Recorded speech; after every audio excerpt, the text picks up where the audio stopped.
bamirësisë ose dhënien e ndihmës për dikujt, por të dukur.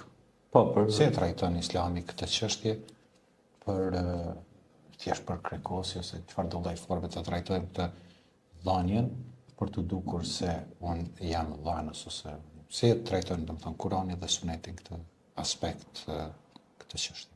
Shiko, në Kurani pra tregon shumë qartë për këtë kategorit njerëzve pra që japin për syje faqe.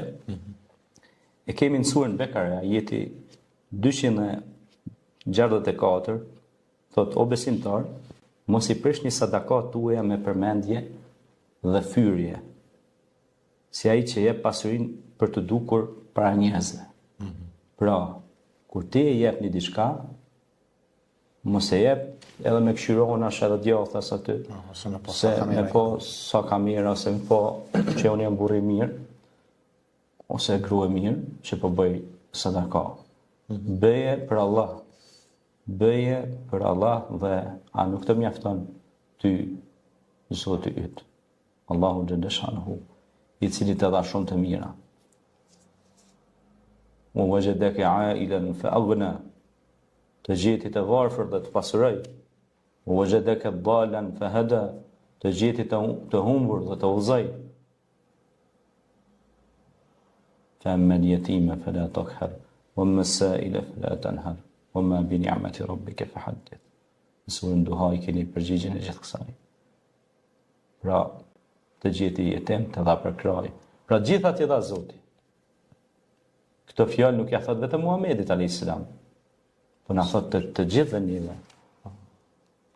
Kur ka marrë shembull fëmijën e vogël, ma jetem se fëmia e vogël nuk ka. Nëse se kap nana për dorë ose baba, ai rrezohet. S'ka mundësi me hangër me dorë vetë, se halos ju kanë forcuar durët, beb.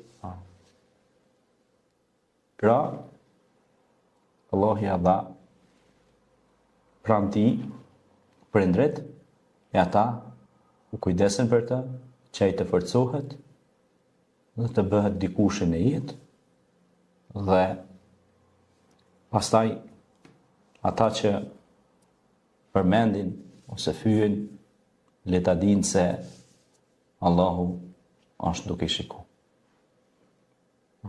Dhe le ta dinë se çdo gjë që e kanë prej Zotit.